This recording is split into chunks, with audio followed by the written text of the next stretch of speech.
કરનારા લોકોને પણ બહુ ત્રાસ થાય છે, એટલી બધી ભીડ લાગી જાય. શું થયું, શું થયું? ખબર અંતર પૂછીને બધા જતા રહે.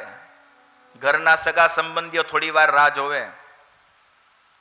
થોડા દિવસો સુધી ઘરના નિકટના સગા સંબંધીઓ રોજ આવતા હોય, પણ ત્યાર પછી તો એ પુરુષ બીમાર હોય તો એની ઘરવાળી બેઠી હોય, અને ઘરની એ સ્ત્રી બીમાર હોય તો એનો ઘરવાળો બેઠો હોય, બીજું કોઈ દેખાય નહીં. ઘરના છોકરાઓ પણ એમ કે બાપુજી તમે બેસજો, અમે કામે જઈએ. ગમે કે ન ગમે બાપુજીને કહેવું પડે કે હા બેટા જાઓ.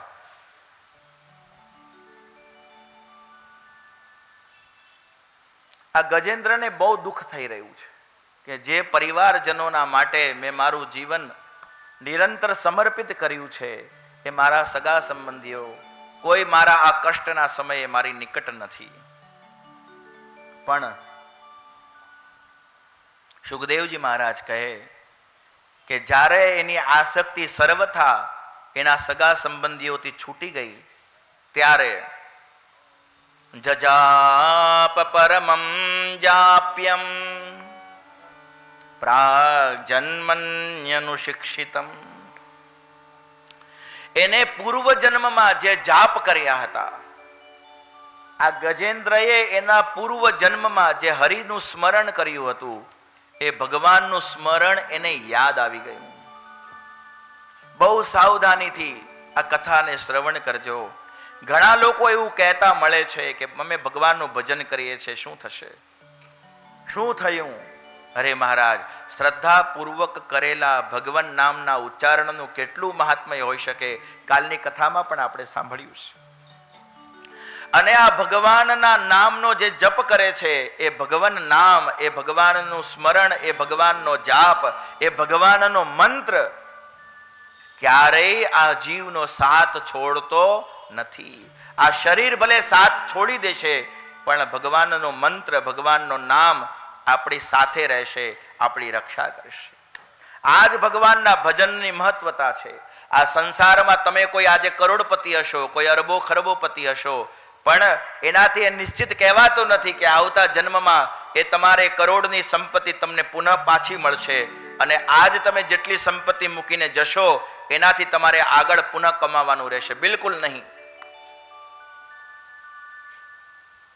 પણ આજ આ ધરાતલ પર તમે જેટલું ભજન કરી લીધું, જેટલું ભગવાનનું સ્મરણ કરી લીધું, ભગવાન શ્રી હરિની પરમોદ્ધાર કૃપા નિરંતર સાથે રહેવાના કારણે આ જન્મમાં જેટલું ભજન કર્યું છે એ ભજન સાથે રહેશે.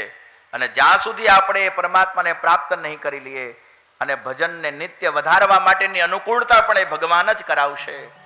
ભગવાન આપણને યાદ કરાવશે, તું મારો ભક્ત છે, અને આપણને એની નિકટ ખેંચી લેશે. એનું પ્રમાણ આ ભાગવતની કથા આપે છે. એટલે જ વારે વારે કહેવાય છે કે ભગવાનના મંત્રનો જાપ કરો, સ્મરણ કરો, પણ વિશ્વાસ રાખીને કરો. મંત્ર જાપ મમ દૃઢ વિશ્વાસા, મંત્ર જાપ મમ દૃઢ વિશ્વાસા, પંચમ ભજન સો વેદ પ્રકાશા, પંચમ ભજન સો વેદ પ્રકાશ. મંત્ર જાપ મમ દૃઢ વિશ્વાસા. મહાત્મયમાં આપણે શ્રવણ કર્યું તો વિશ્વાસો ગુરુ વાક્યેશુ સ્વસ્મિન ભાવના મનો દોષ જયશ્ચૈવ કથાયામ નિર્મલામતી. ભરોસો દૃઢ ચરણન કેરો, ભરોસો દૃઢ ચરણન કેરો,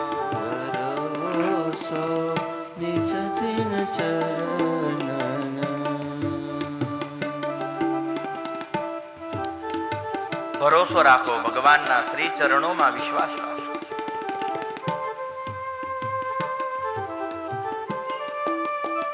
સુખદેવજી મહારાજ કહે છે પ્રાગ જન્મન્યનું શિક્ષિતમ, પૂર્વના જન્મમાં જે ભગવાનનું સ્મરણ કર્યું હતું, જે ભજન કર્યું હતું, અત્યારે આ વિકટ પરિસ્થિતિના સમયે, આ સંકટના સમયે એ પૂર્વકાળનું ભજન યાદ આવી ગયું અને ગજેન્દ્ર ભગવાનની સ્તુતિ કરવા લાગ્યા.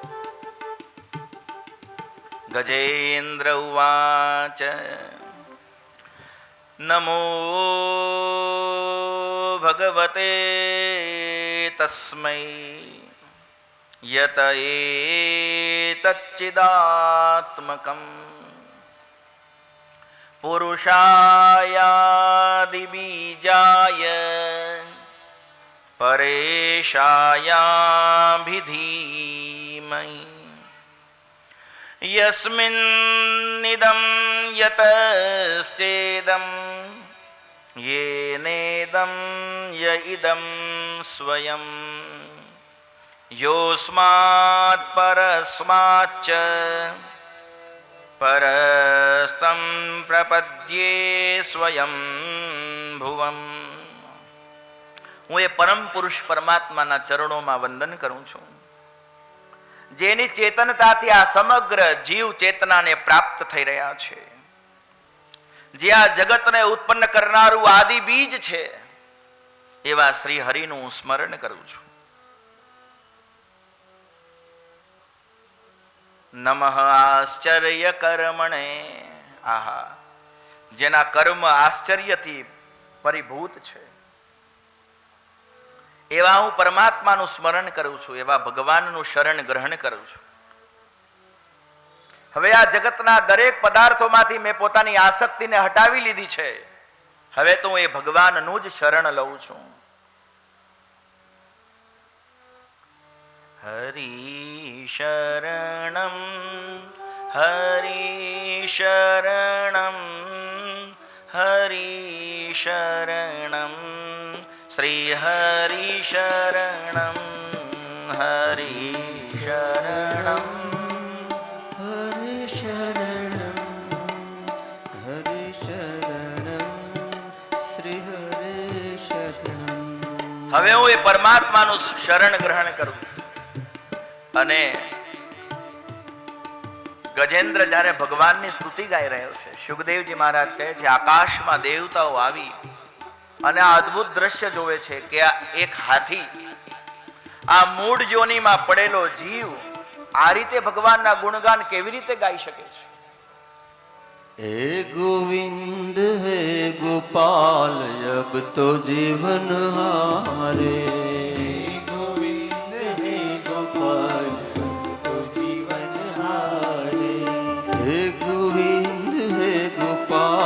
अब तो जीवन हारे. हे गोविंद हे गोपाल तो जीवन हारे. हे गोविंद राखो शरण अब तो जीवन हारे. गोविंद राखो शरण अब तो जीवन हारे. हे गोविंद राखो शरण अब तो जीवन हारे.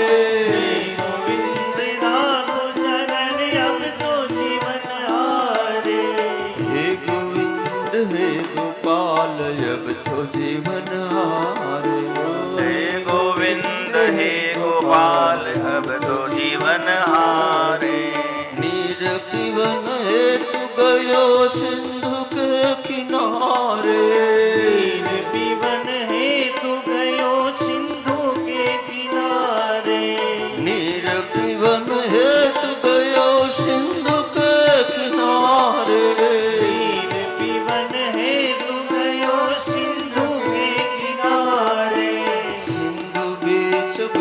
ग्रह चरण लही पछारे. सिंधु बीच बसत ग्रह चरण लई पछारे. हे गोविंद हे गोपाल अब तो जीवन हारे. हे गोविंद हे गोपाल तो जीवन हारे.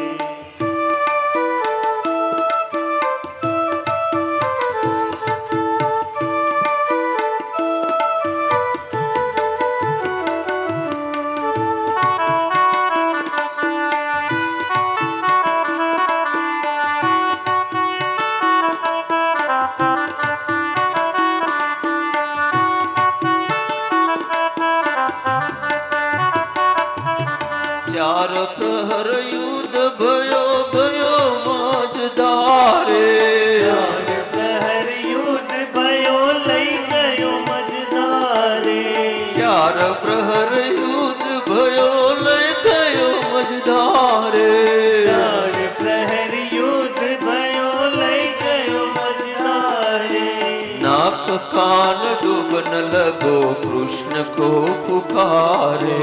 नाक कान डूबन लगो कृष्ण को पुकारे। हे नाक कान डूबन लगो कृष्ण को पुकारे। नाक कान डूबन लगे कृष्ण को पुकारे। द्वारिका में शब्द भयो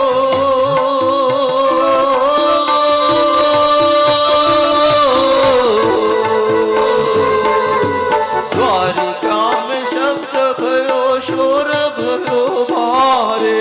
द्वारिका में शब्द भयो शोर भयो भारे। ये द्वारिका में शब्द गयो शोर भयो भारे।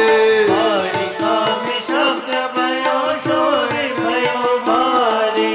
शंख चक्र गदा परम गरुड़ लय सिधारे। शंख चक्र गदा पद्म गरुड़ लय सिधारे। हे गोविंद हे गोपाल अब तो जीवन हारे। हे गोविंद हे गोपाल अब तो जीवन हारे। सूर कहे श्याम सुनो ए सुनो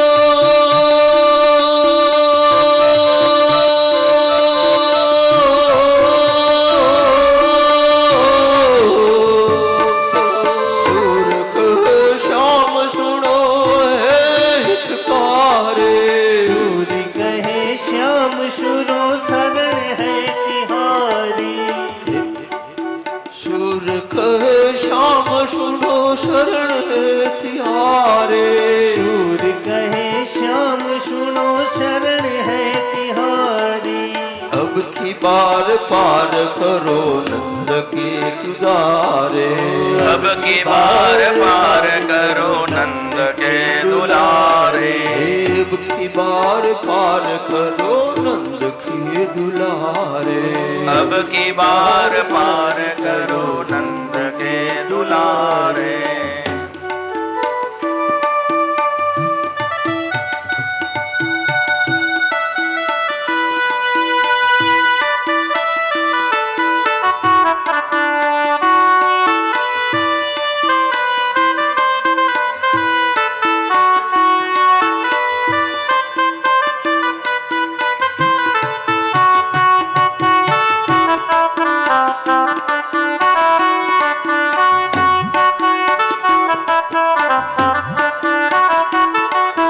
हे गोविंद हे गोपाल अब तो जीवन हारे। हे गोविंद हे गोपाल अब तो जीवन हारे। हे गोविंद राख चरण अब तो जीवन हारे।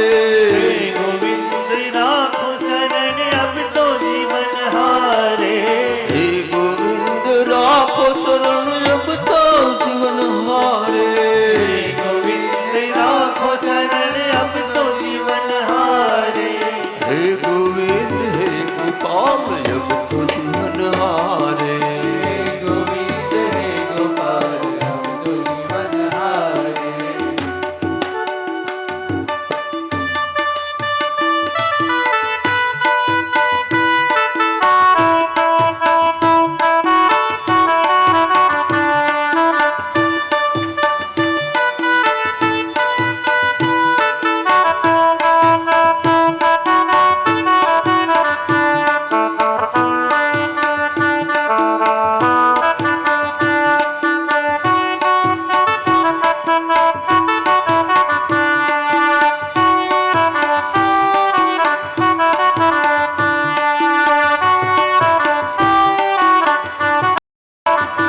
हे ताले पाड़ो तुम्हारा राम नीरे विधि ताले ना होए जो। गाड़ी पाड़ो तुम्हारा राम नीरे दी गाड़ी न होए जो। हे ताले पाड़ो तुम्हारा कृष्ण नीरे विधि ताले ना होए जो। गाड़ी पाड़ो तुम्हारा कृष्ण नीरे दी गाड़ी न होए जो। हे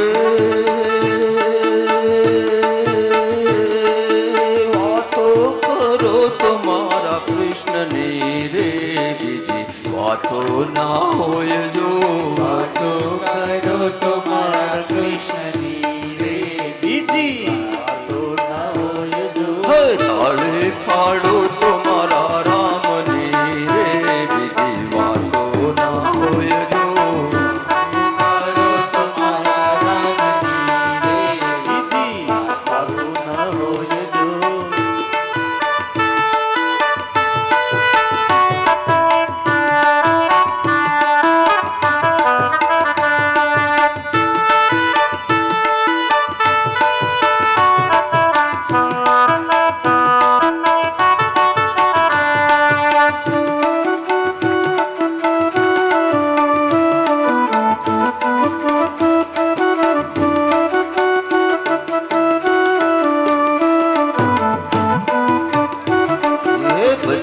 બચપનમાં ઘણો ફેર છે રે બચપન કોને કહેવાય જો બચપનમાં ઘણો ફેર છે બચપન કોને કહેવાય હે જો બચપનમાં ઘણો ફેર છે રે બચપન કોને કહેવાય જો બચપનમાં ઘણો ફેર છે રે બચપન કોને કહેવાય જો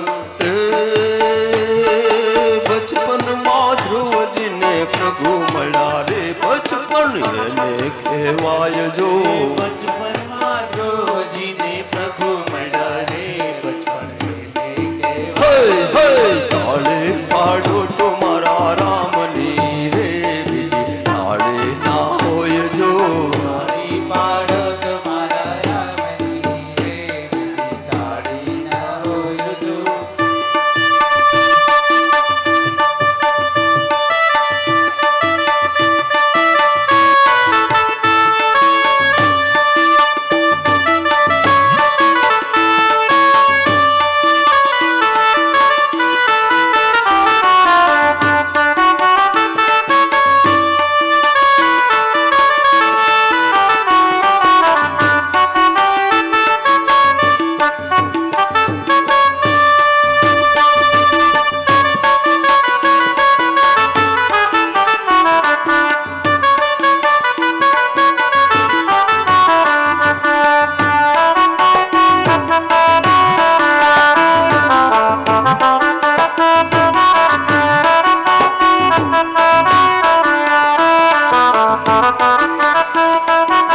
યુવાની માં ફેર છે રે યુવાની કોને કહેવાય જો યુવાની માં ફેર છે રે યુવાની કોને કહેવાય જો યુવાની માં ફેર છે રે યુવાની કોને કહેવાય જો યુવાની માં ફેર છે રે યુવાની કોને કહેવાય જો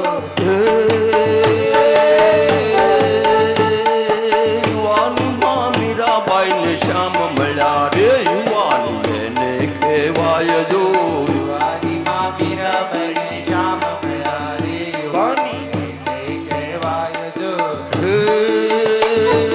યુવાનીમાં મીરાબાઈ ને શ્યામ મળ્યા રે યુવાની એને કહેવાય જો યુવાની માં મીરાબાઈ શ્યામ મળ્યા રે યુવાની એને કહેવાય જો તાળે પાડો તો મારા રામની રે બીજી તાળે ના હોય જો તાળી પાડો તો મારા રામની રે બીજી તાળી ના હોય જો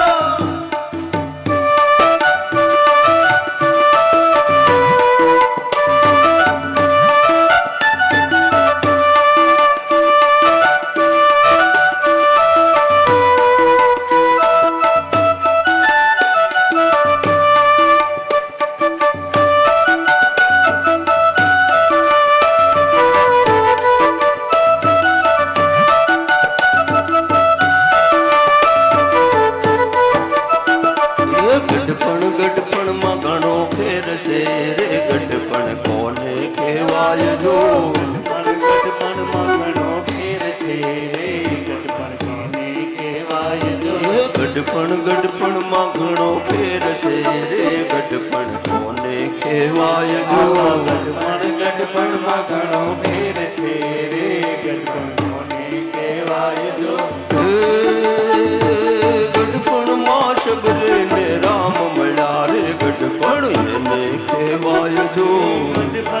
ગઢપણમાં શબરીને રામ મળ્યા રે ગઢપણને કહેવાય જો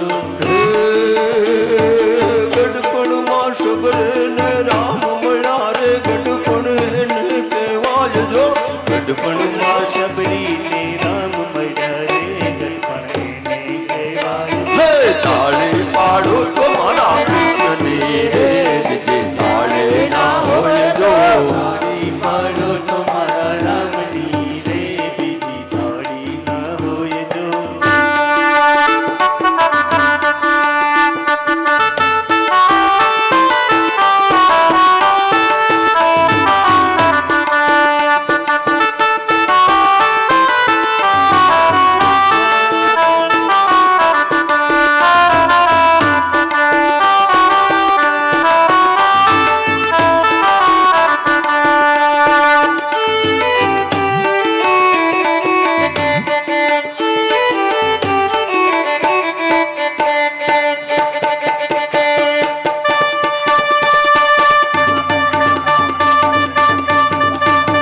વિઠ્ઠલ વિઠ્ઠલ વિઠ્ઠલા હરિ ઓમ વિઠ્ઠલા હે વિઠ્ઠલ વિઠ્ઠલ વિઠ્ઠલા હરિ ઓમ વિઠ્ઠલા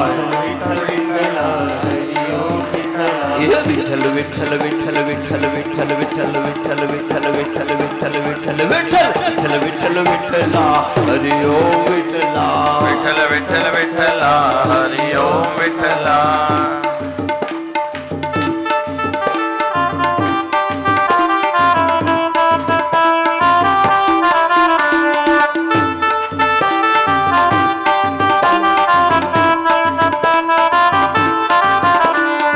વીરપુરમાં આવેલા હરિ ઓમ વિઠ્ઠલા વીરપુરમાં આવેલા હરિ ઓમ વિઠ્ઠલા વીરપુરમાં આવેલા હે હરિ ઓમ વિઠ્ઠલા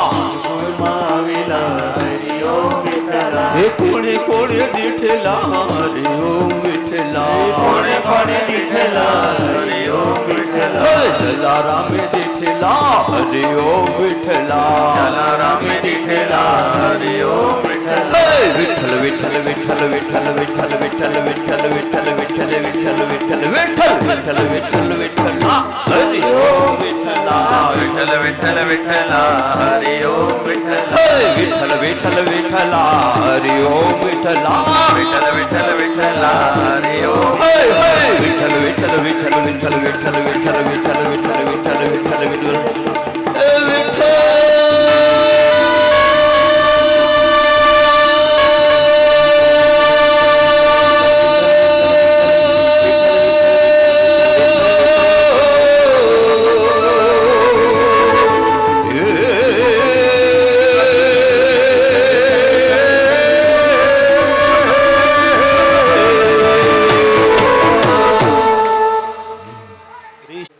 ગજેન્દ્ર ભગવાનની સ્તુતિ ગાઈ રહ્યો છે, ભગવાનની પ્રાર્થના કરી રહ્યો છે ને આ બાજુ એક ગજેન્દ્રના પગને પકડીને ખેંચતો ખેંચતો સરોવરની વચ્ચે લાવ્યો છે. ગજેન્દ્રના શરીરમાં બહુ પીડા થઈ રહી છે, એનું શરીર ડૂબવા લાગ્યું છે. હવે હું નહીં બચું. એને મનમાં આ નિશ્ચય કર્યો છે કે હવે મારું જીવન નહીં રહે. શરીર ડૂબવા લાગ્યું છે. હવે કેવલ નેત્ર દ્વારા થોડુંક બારે કંઈક જોઈ શકે છે. આવા સમયે ભગવાનને પ્રાર્થના કરતો કરતો મનમાં વિચાર કરે છે. ભગવાનને પ્રાર્થના કરતો કરતો મનમાં આ વિચાર કરે છે કે હું અત્યારે ભગવાનને પ્રાર્થના કરું તો છું, પણ મેં ક્યારેય જીવનમાં ભગવાનને યાદ કર્યા નહીં. હવે આ મારો અંતકાળ આવી ગયો. હવે આ મારું શરીર છૂટવાનું છે અને હું ભગવાનને યાદ કરું છું. શું મારી આ પ્રાર્થનાથી ભગવાન પ્રસન્ન થશે? આવો ગજેન્દ્રના મનમાં વિચાર આવે છે. ફરી પાછો ગજેન્દ્ર પોતાને સમજાવે છે કે મેં આજ સુધી ભગવાનની પ્રાર્થના ભલે નથી કરી, આજ મારું અંતકાળ આવતા મને ભગવાન યાદ આવ્યા છે, પણ ભગવાન તો કરુણા સાગર છે, ભગવાન તો બહુ દયાળુ છે, અને એ પરમાત્મા મારા અપરાધની સામે જો નહીં જોવે અને કેવલ એને જે દયા કરવાનો સ્વભાવ છે એને જોશે તો એ ભગવાન આવી શકે છે. દયા આવે તો દર્શન આપજો. એ પરમાત્માને જો દયા આવશે તો મને જરૂર દર્શન આપશે.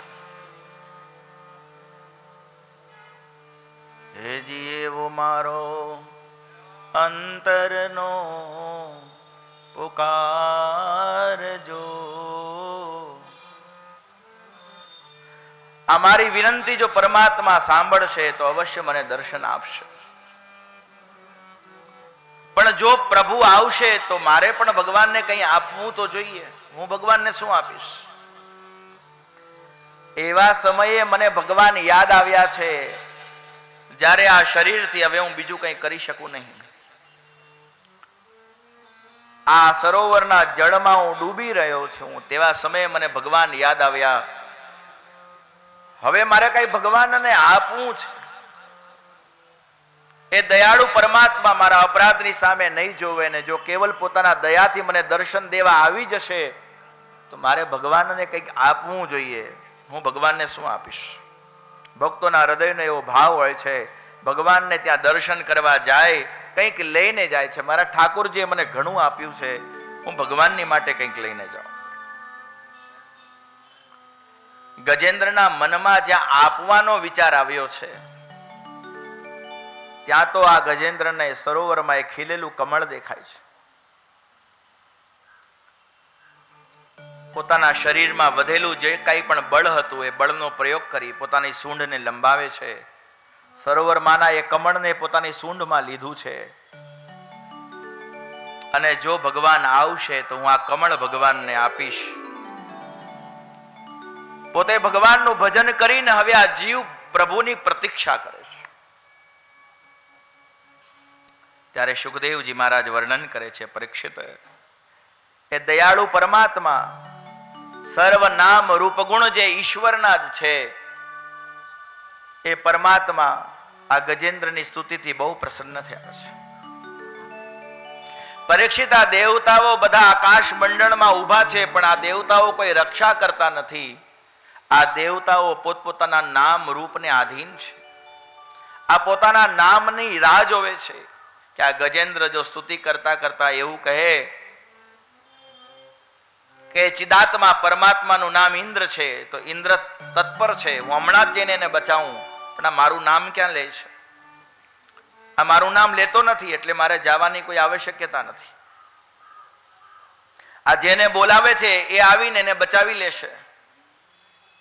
બધા દેવતા ઊભા છે પણ નામ રૂપમાં અટવાયેલા કોઈ પણ આ ગજેન્દ્રની રક્ષા કરતું નથી. પરીક્ષિત, પણ જે પરમાત્માના જ બધા નામ છે,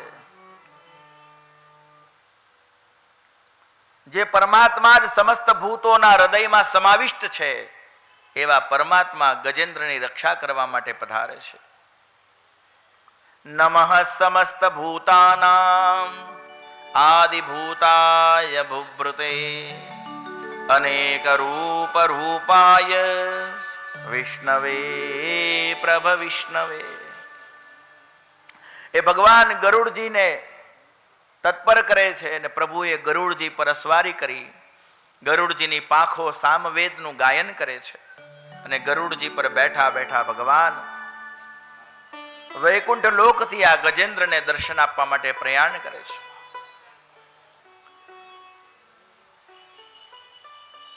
જે ગરુડજીની પાંખોથી સામવેદનું ધ્વનિ થઈ રહ્યો છે એ ગાયન સાંભળતા શ્રી હરિ પોતાના ભક્તના દર્શન કરવા, ભક્તને દર્શન દેવા માટે અતિ ઉતાવળતાથી પ્રભુ આવી રહ્યા છે. એ જીવાલા એ ગરુડે ચડે ને ગોવે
ત્યારે છે પાંચજન્ય શંખનો નાદ પરમાત્માએ કર્યો છે. દેવતાઓ ભગવાનના દર્શન કરીને દ્રવીભૂત થયા છે. આ ગજેન્દ્રને પોતાના પરમાત્મા આવતા જણાયા છે. પ્રભુના દર્શન ગજેન્દ્ર કરે છે. ગદગદ થયેલો ગજેન્દ્ર પોતાના શરીરમાં જેટલું બળ હતું એ બળ દ્વારા એ પોતાની સૂંઢમાં રાખેલું કમળ પરમાત્માને અર્પણ કરવા તત્પર થાય છે. ભગવાન હાથ લંબાવીને કમળને સ્વીકાર કરે છે. અને ગજેન્દ્રની સૂંઢ પકડી ગ્રહાની સાથે જ ગજેન્દ્રને પણ એ સરોવરમાંથી બહાર કાઢી નાખે છે. તરત જ પરમાત્માએ સુદર્શન ચક્રનો પ્રયોગ કરી એ ગ્રહાનું મસ્તક છેદી નાખ્યું છે. અને ગ્રહાના શરીરમાંથી એક દિવ્ય જ્યોતિ પ્રગટ થઈ અને એ જ્યોતિ પરમાત્મામાં સમાયેલી છે. બોલો ભક્ત વત્સલ ભગવાનની. વારંવાર નિત્ય પ્રતિ ભગવત ચરિત્ર સાંભળતા આપણે અનેક વાર શ્રવણ કર્યું છે કે મહાત્માઓના ચરણોનો આશ્રય જીવે અવશ્ય લેવો જોઈએ. સ્તુતિ ગજેન્દ્ર કરે છે અને આ મગરમચ્છનો ઉદ્ધાર પહેલા થયો છે. આ મગરમચ્છે ગજેન્દ્રનો પગ પકડ્યો છે. ગજેન્દ્ર ભક્ત છે અને આ ગ્રહ આ ભક્તનો ચરણ પકડનારો છે, એટલે ગ્રહનો ઉદ્ધાર પહેલા થઈ ગયો. જે ભગવાનના વાલા ભક્તોનો સંગ કરે છે, જે ભગવાનના વાલા ભક્તોની શરણાગતિ સ્વીકાર કરે છે, એનું કલ્યાણ પહેલા થાય છે, એનો ઉદ્ધાર પહેલા થાય છે. આ બાજુ ગજેન્દ્રને પ્રભુએ સદગતિ આપી છે. પરીક્ષિત મહારાજ સુખદેવજીને પૂછે છે, ભગવાન તો પરમ દયાળુ છે, પણ મહારાજ ભગવાનના ચરણોમાં જ્યાં સુધી દ્રઢ પ્રીતિ થતી નથી ત્યાં સુધી એવો ભાવ પણ જાગતો નથી કે આપણે ભગવાનનું ભજન કરીએ. આ ગજેન્દ્ર કોણ હતો અને આ ગ્રહ કોણ હતો? આ ગજેન્દ્ર અને ગ્રહની જે વાસ્તવિક કથા હોય એ કથા અમને સમજાવો. સુખદેવજી મહારાજ કહે છે કે આ ગજેન્દ્ર એ ઇન્દ્રદ્યુમ્ન નામનો રાજા હતો. દક્ષિણ પ્રદેશનો આ રાજા રાજ્ય સિંહાસનનો ત્યાગ કરીને ભજન કરવા માટે પર્વત પર ગયો. રાજા ઇન્દ્રદ્યુમ્ન જ્યારે તપસ્યા કરવા ગયો ત્યારે એને તપસ્યામાં રત જોઈ અને અગસ્ત્ય મુનિએ એને કહ્યું કે જો રાજા, તારું કર્તવ્ય છે અત્યારે તું પ્રજાનું પાલન કર. તે વિધિવત કોઈ આશ્રમની દીક્ષા લીધી નથી. ન તો તું અત્યારે વર્ણાશ્રમી છે, ન તો તું અત્યારે કોઈ સંન્યાસી છે. તું એક ગ્રહસ્થી રાજા છે અને ગ્રહસ્થી રાજાનું એ કર્તવ્ય છે કે એ યથોચિત્ત રૂપે પોતાની પ્રજાનું પાલન કરે. તું પ્રજા પાલન રૂપી પોતાનો ધર્મ છોડી અને આ રીતે અહીં પર્વત પર આવીને ભગવાનનું ભજન કરે તે ઉચિત નથી. તું તારા સ્વધર્મનું પાલન કર, કારણ કે સ્વધર્મનું પાલન કરનારા ઉપર ભગવાન જલ્દી પ્રસન્ન થાય છે. ઇન્દ્રદ્યુમ્ન રાજાએ જ્યારે અગસ્ત્ય મુનિની વાતને આદર ન આપ્યો ત્યારે મહારાજ ક્રોધિત થઈ ગયા અને અગસ્ત્ય મુનિએ કહ્યું, તું જળ જેવો છે, તારી બુદ્ધિ જળ છે, તું મૂળ છે, તું તત્વથી પરમાત્માને જાણતો નથી. જ્યાં હું તને શ્રાપ આપું છું, તું મૂળ યોનિને પ્રાપ્ત થા.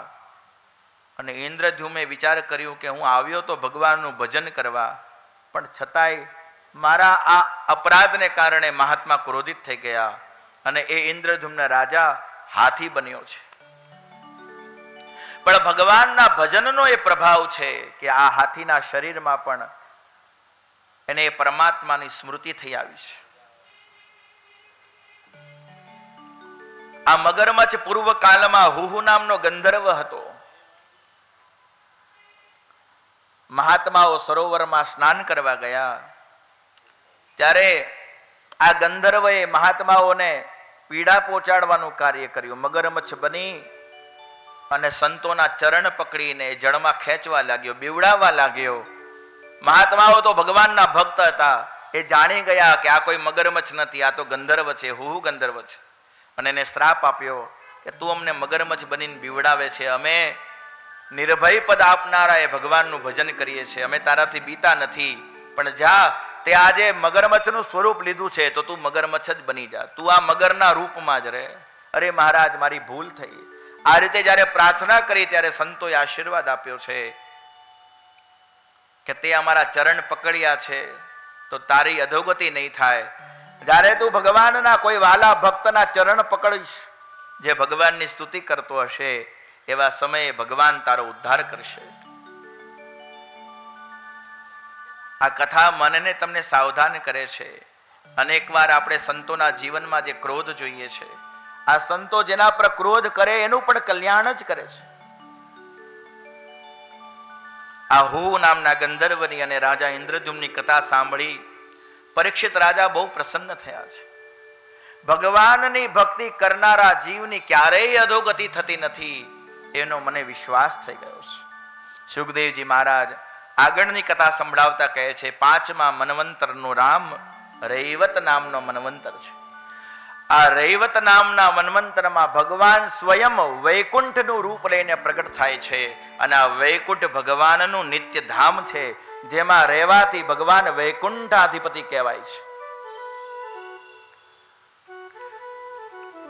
6ઠા મન્વંતરને ચાક્ષુષ નામના મન્વંતર કહેવામાં આવે છે. આ ચાક્ષુષ નામના મન્વંતરમાં ભગવાને સમુદ્ર મંથન દ્વારા દેવતાઓને અમૃત પાન કરાવ્યું. ભગવાને અજિત નામનો અવતાર લીધો. દેવ સૃષ્ટિની રક્ષા ભગવાને કરી છે. આ પ્રસંગમાં ભગવાનના અનેકાનેક અવતારો થયા છે. પ્રભુ અજિત રૂપે પધાર્યા, મંદરાચળને સ્થિર કર્યો છે. મંદરાચળ પર્વતને દૃઢ કરવા માટે પરમાત્મા આજ પ્રસંગે સમુદ્ર મંથનમાં કુર્મ રૂપે એ મંદરાચળના નીચે પણ બેઠા છે. અજિત રૂપે ઉપર છે, કુર્મ રૂપે નીચે વિરાજમાન થયા. પરીક્ષિત દેવ અને દાનવોમાં મિત્રતા કરાવીને સમુદ્ર મંથન કરાવ્યું છે. પણ દેવ દાનવ કોઈ પણ સમુદ્ર મંથન કરવા સમર્થ નથી. આ સમયે ભગવાને પોતાનું તેજ દેવતાઓ અને દાનવોમાં પધરાવીને સમુદ્ર મંથન કર્યું. અમૃત નીકળ્યું ત્યારે ભગવાને સ્વયં ધન્વંતરીનો અવતાર લીધો. દાનવોએ જ્યારે ભગવાનનો અપરાધ કર્યો, ભગવદ વાણીનો અનાદર કર્યો, ત્યારે ભગવાને દાનવને મોહિત કરવા માટે મોહિની સ્વરૂપ લીધું. આવા ભગવાન ભક્તોની રક્ષા કરવા માટે નિરંતર તત્પર રહે છે. પરીક્ષિત મહારાજ કહે છે, પ્રભુ જે પ્રસંગવશ ભગવાને અનેક અવતાર લીધા, આ દેવ સૃષ્ટિની રક્ષા કરી, સમગ્ર જગતનું કલ્યાણ કર્યું, આ ચરિત્ર મારે વિસ્તારથી સાંભળવું છે. સુખદેવજી મહારાજ કહે છે કે પરીક્ષિત, દાનવોના રાજ્ય સિંહાસન પર, દૈત્યોના રાજ્યાસન પર પ્રહલાદજી મહારાજનો પૌત્ર બલિ આસીન થયો છે. વિરોચનનો પુત્ર બલિ એ દૈત્યોનો રાજા થયો છે અને આ મહાન બલવાન છે. ઇન્દ્ર મહારાજ દેવતાઓના રાજા છે. ઇન્દ્ર નિરંતર બલિથી ભયભીત રહેવા લાગ્યો છે. આ દાનવો અને દેવતાઓનું નિરંતર યુદ્ધ થયા કરે છે. તેથી ઇન્દ્ર સ્વયં બ્રહ્માજીની પાસે જઈને પ્રાર્થના કરે છે, પ્રભુ એવો કોઈ ઉપાય કરવો જેથી અમે હંમેશા માટે જીતતા રહીએ. આ મરવાનો બહુ ભય લાગે છે. દાનવો પણ બલવાન થયા છે. બ્રહ્માજી કહે, તમે પરમાત્માની આરાધના કરો. ઇન્દ્ર ભગવાનના દર્શન કરવા ગયો છે. ભગવાનને પોતાની મનોવ્યથા કહે છે, પ્રભુ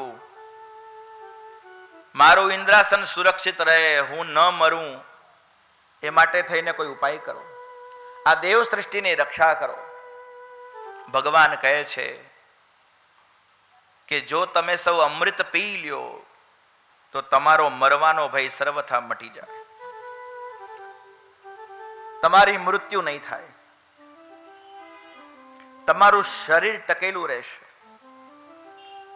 મહારાજ તો જલ્દી કરો ને, એ અમૃતનું અમને પાન કરાવો, અમે તૈયાર છીએ. અમને અમૃત પીવડાવી દો, અમને અત્યારે જે અમૃત આપો, જે અમૃત પી અને અમે અજર અમર થઈ જઈએ, અમે મરીએ નહીં. ભગવાને કહ્યું કે એ અમૃત મારી પાસે પણ નથી. પ્રભુ, તો અમને અમૃત ક્યાં મળશે?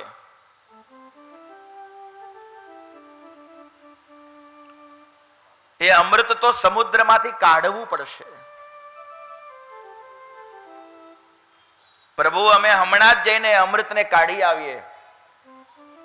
ભગવાન કહે, તમારા પ્રયત્નથી એ અમૃત તમને નહીં મળે. એ અમૃત પ્રાપ્ત કરવા માટે તમારે દૈત્યોની સાથે સંધિ કરવી પડશે, મિત્રતા કરવી પડશે. અને દૈત્યની સાથે મિત્રતા કરી, સૌ દૈત્યો દાનવોને સાથે લઈ અને જ્યારે તમે સમુદ્રનું મંથન કરશો ત્યારે એ સમુદ્રમાંથી અમૃત પ્રગટ થશે.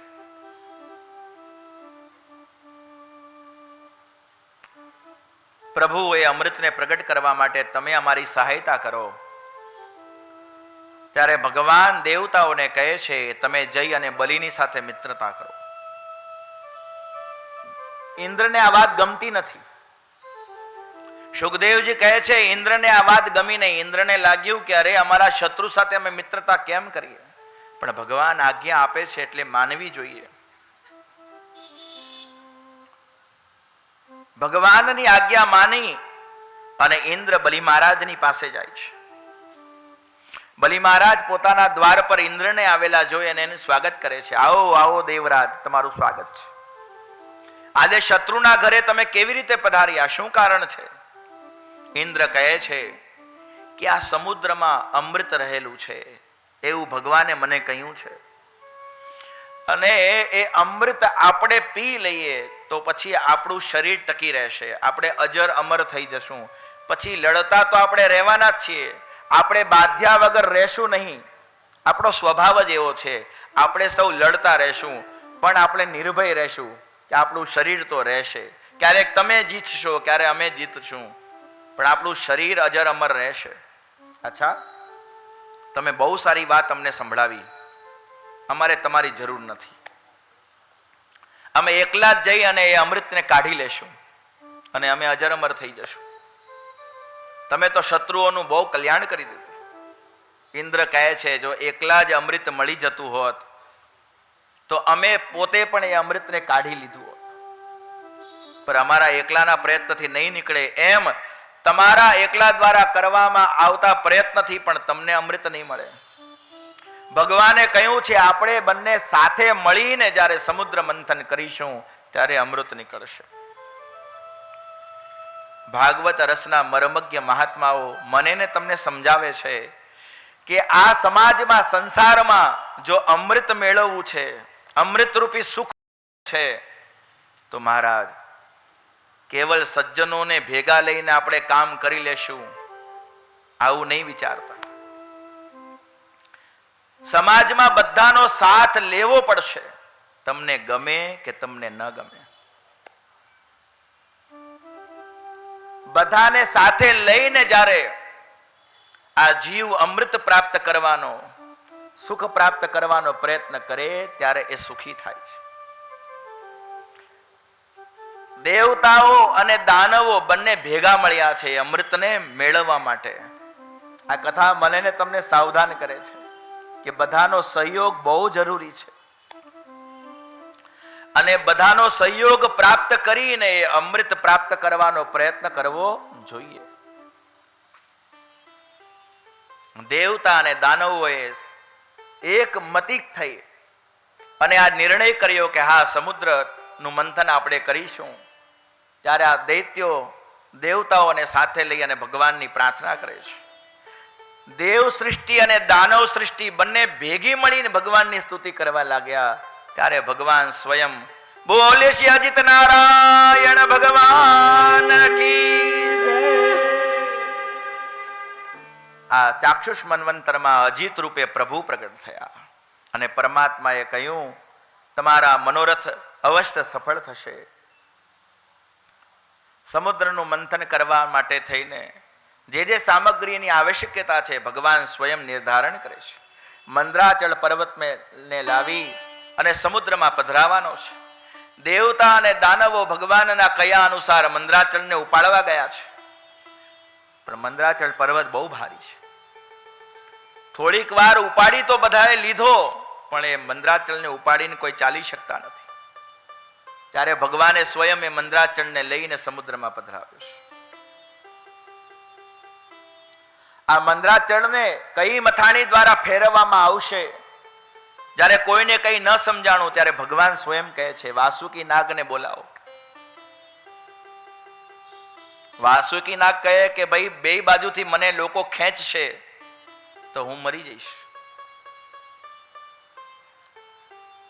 ભગવાનના વચનનો આદર કરીને વાસુકી નાગ આવ્યો છે. ભગવાને કહ્યું કે તને હું એવી નિદ્રા આપું છું કે તને જરાય કષ્ટ નહીં થાય. વાસુકી નાગ મંદરાચળની ચારે તરફ વળી ગયો છે. આ સમુદ્રમાંથી જે અમૃત નીકળશે, અમૃત તને પણ મળશે, મને અમૃત પીવા મળશે, એ લોભથી વાસુકી નાગ આવી ગયા છે.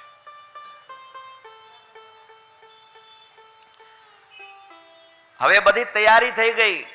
હવે સમુદ્ર મંથન કરવાનો સમય આવ્યો છે. દેવતાઓએ વાસુકી નાગનું મુખ પકડ્યું છે અને જેટલા દાનવો છે એ બધાનો વારો આવ્યો છે વાસુકી નાગનો પૂંછડું પકડવા. પણ સુખદેવજી મહારાજ કહે છે કે આ સમયે આ બંનેમાં વિરોધ થઈ ગયો. દેવતાઓ અને દાનવો પરસ્પર વાદ વિવાદ કરવા લાગ્યા. દાનવો કહે છે અમે શ્રેષ્ઠ છીએ, અમે કોઈ પૂંછડું પકડવા વાળા નથી, અમે પૂંછડું નહીં પકડીએ, અમે તો મોઢું પકડશું. સર્પનું નિકૃષ્ટ અંગ એનું પૂંછડું કહેવાય છે. અમારે પૂંછ પકડવી નથી, અમારે તો મોઢું પકડવું છે. દેવતાઓ કહે નહીં નહીં, અમે દેવતા છીએ, અમે શ્રેષ્ઠ છીએ, મુખ તો અમે પકડશું. આ રીતે જ્યારે દાનવોમાં અને દૈત્યોમાં વિવાદ થઈ રહ્યો છે ત્યારે દેવતાઓ ભગવાનની પાસે ગયા, પ્રભુ અમારે શું કરવું જોઈએ? અને ભગવાને કહ્યું છે કે તમે સૌ દૈત્યોની વાત માનીને પૂંછડું પકડી લ્યો. બોલી શ્રી ભક્ત વત્સલ ભગવાન કી જય. શ્રીમન્નારાયણ નારાયણ નારાયણ, શ્રીમન્નારાયણ નારાયણ નારાયણ, ભજમન નારાયણ નારાયણ નારાયણ, ભજમન નારાયણ નારાયણ નારાયણ, શ્રી હરિ નારાયણ નારાયણ નારાયણ, શ્રી હરિ નારાયણ નારાયણ નારાયણ, ભજમન નારાયણ નારાયણ નારાયણ, ભજમન નારાયણ નારાયણ નારાયણ, ગુરુ હરિ નારાયણ નારાયણ નારાયણ, ગુરુ હરિ નારાયણ નારાયણ નારાયણ, ભજમન નારાયણ નારાયણ નારાયણ, મન નારાયણ નારાયણ નારાયણ, શ્રીમન્નારાયણ નારાયણ નારાયણ,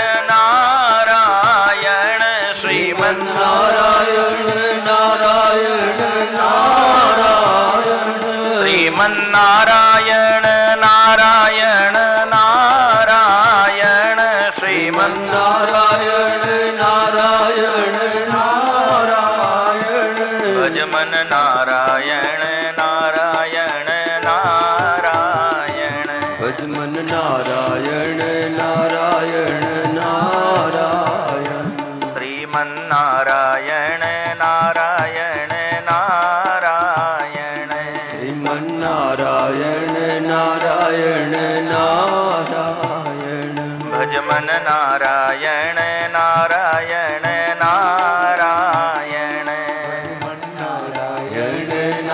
નારાયણ નારાયણ ગુરુ હરિ નારાયણ નારાયણ નારાયણ ગુરુ હરિ નારાયણ નારાયણ નારાયણ ગુરુ હરિ નારાયણ નારાયણ નારાયણ ગુરુ હરિ નારાયણ નારાયણ નારાયણ શ્રીમન નારાયણ નારાયણ નારાયણ શ્રીમન નારાયણ નારાયણ નારાયણ શ્રીમન નારાયણ નારાયણ નારાયણ શ્રીમન નારાયણ નારાયણ નારાયણ હલો ભજમન નારાયણ નારાયણ નારાયણ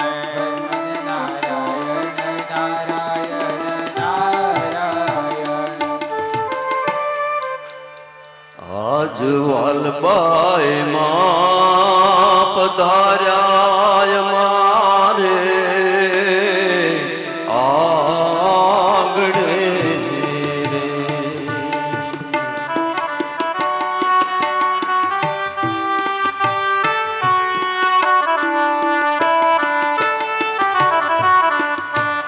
આજ વાલબાઈ માં પધાર્યા મારે આંગણે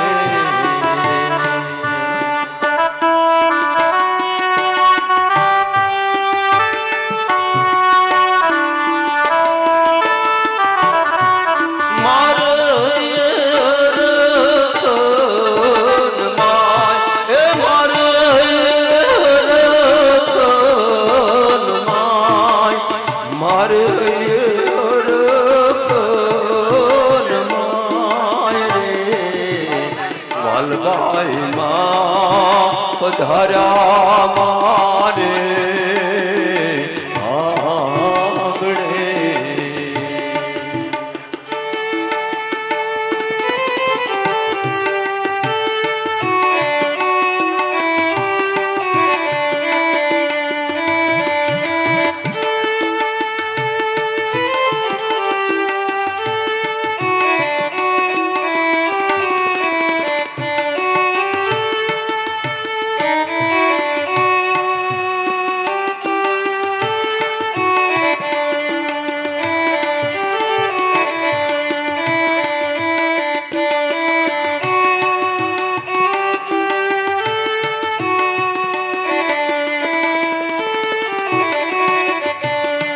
આજ તોરણ બંધાણા રાજા ફૂલના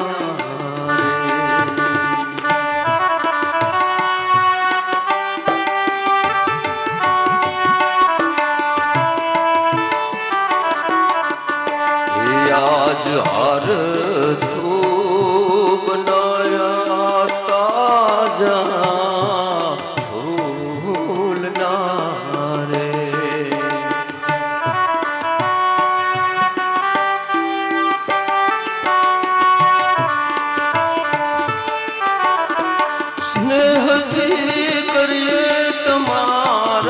સ્વાગત સ્નેહથી કરીએ તમારા સ્વાગત સ્નેહથી કરીએ દે તમારા સ્વાગત યાદ યાદ વાલબાઈ માં પધાર્યા મારે આંગણે આજ વાલબાઈ માં પધાર્યા ત્રિવેદી પરિવાર આંગણે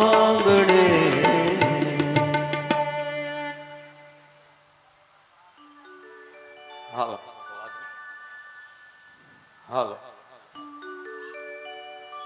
આપણા આમંત્રણને માન આપી શક્તિધામ ગરણીથી પૂજ્ય વાલબાઈ માં અહીંયા પધાર્યા. આપણે દરેકને એમના વ્યક્તિગત દર્શન કરવાના છે, પણ આપણી વ્યવસ્થા રહે એ માટે. અને બીજું, વાલબાઈ માં દીકરાની ઘેર આવ્યા અમારે તાતણિયા પરિવારને વાલબાઈમાં હારે પારિવારિક સંબંધ છે અને એ સંબંધને અનુસરી સામે ચાલી આજે એટલા બધા વ્યસ્ત હોય છે ત્યાં આશ્રમમાંથી માતાજીને પાણી પીવાનો ટાઈમ મળતો નથી. આટલા બધા ભક્તો દર્શનની આતુરતાથી ત્યાં હોય છે, છતાં એમાંથી સમય કાઢી અને આ પરિવારને આશીર્વાદ આપવા માટે માતાજીએ કૃપા કરી. તો માતાજી કથા સાંભળવા આવ્યા અને કથા જે વાંચે છે એ દીકરીનો દીકરો ભાણિયો છે. તો માં થોડા શબ્દો સાંભળે, ભાણિયાની વાણી પણ પવિત્ર ઓર પવિત્ર બને અને આપણે માતાજીની પૂજા પણ કરવાની છે. પણ પહેલા કથા સાંભળવાની અને કથા સાંભળ્યા પછી આપણે માતાજીની પૂજા અર્ચન અને બધાને દર્શનનો લાભ મળશે. માટે કોઈ અવ્યવસ્થા ન થાય એવી કાળજી લેજો. બોલો વાલબાઈ માત કી જય. ભગવાન કી જય.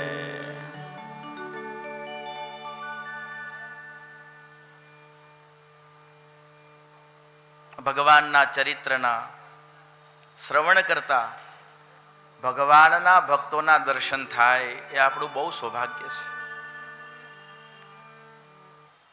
જે પરમાત્માના ચરિત્રનું આપણે શ્રવણ કરીએ છીએ એ ભગવાનને એના ભક્તો બહુ વાલા છે, સંતો બહુ વાલા છે. આપણે કથાઓમાં વારંવાર એવું સાંભળીએ છીએ કે દરેક વખતે એવું જ કહેવાય છે કે કલ્યાણની ઈચ્છા જો હોય તો મહાત્માઓના ચરણોની રજનું સેવન કરવું. અને જીવનું કલ્યાણ ત્યાં સુધી નહીં થાય જ્યાં સુધી એને મહાન એવા ભગવાનના ભક્તોના ચરણોની રજનો આશ્રય ગ્રહણ કર્યો નથી. આપણે સૌ ભાગ્યશાળી છીએ. ભગવાનની કથા ચાલી રહી છે અને આ કથામાં આપણને આવા પૂજ્ય સંતોના દર્શન થઈ રહ્યા છે. સુખદેવજી મહારાજ વર્ણન કરે છે કે દેવતાઓ અને દાનવો કોણ પૂંછડું પકડશે અને કોણ મુખ પકડશે આવો વિવાદ કરે છે. ત્યારે ભગવાન દેવતાઓને કહે છે તમે આ વિવાદમાં ન પડો, તમે પૂંછડું પકડી લ્યો. અને આવો વિચાર કરી દેવતાઓ ભગવાનની વાતનો આદર કરે છે, પૂંછડું પકડે છે. દાનવોને મુખ પકડવું અભિષ્ટ છે, એ મોઢું પકડે છે. અને સમુદ્રનું મંથન પ્રારંભ થયું